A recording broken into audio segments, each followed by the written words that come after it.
This obviously has caught the imagination of a lot of people. Why are people so excited about this eclipse? I think people appreciate that it's such a rare event, and I believe the next total solar eclipse that will be visible in the U.S. Won't occur until 2024. So whenever you have something that's kind of not exactly once-in-a-lifetime opportunity, but close to it, a rare opportunity to see a cosmic event, I think that's attractive to people, and it sort of inspires their sense of wonder, really. And we're very delighted that so many members of the community have come here and are relying on us to teach them about the eclipse, what's going on, what NASA is doing to study it and learn more about it.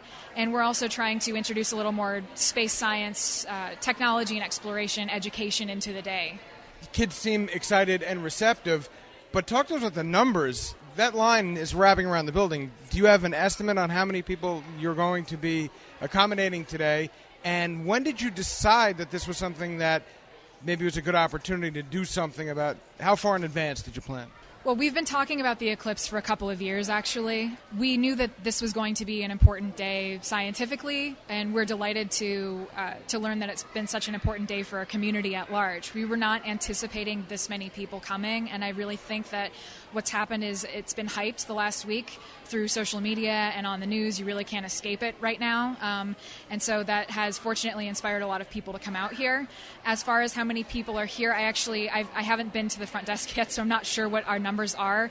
We're trying to accommodate as many people in as fast as we can, and we are trying to give away one pair of solar eclipse glasses to each visitor. I heard recently that we've had to cut that off, and we had quite a few pairs from NASA, so it's been a really, really healthy turnout. So what exactly is going on here today? So today we're, of course, going to be watching the solar eclipse. The best time to do that will be between 1 p.m. and 3 p.m. I believe we achieve our peak coverage at around 2:20.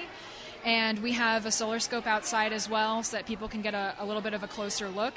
We also have hands-on activities inside, so we're talking about magnetic fields. We give people an opportunity to trace a magnetic field using a magnet and a compass.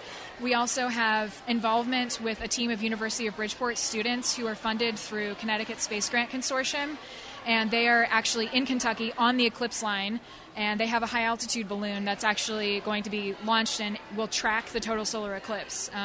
So we have a team of students here who are involved in that project who are talking about why that's important, why NASA wants to track. Why is it?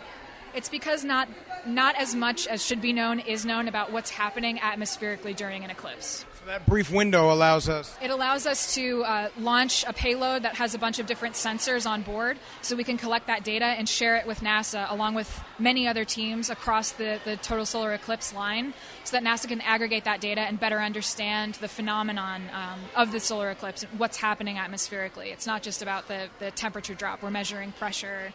So it's of scientific value. So those students who are here were actually part of the payload design, and they're able to share a lot more information about the sensors that they've created, what sensor suite they're using, how they're communicating with it, how they're tracking it. It's a full mission. And high-altitude balloons normally go between 90 and 120,000 feet. So this is a real opportunity. You have these people here. Why don't you invite them back maybe when it's not so busy as well? Absolutely. We would love to do that. We do have a team member from the museum who is actually in Kentucky with this group, so we would love to invite them back and actually have a chance to interface with them a little bit more, talk about what's happening. During the day today, at 2:22 our time, they will be achieving totality, and at that time in our auditorium, we'll be Skyping with them, so we can talk to the team a little bit and hear more about their mission, which is really exciting.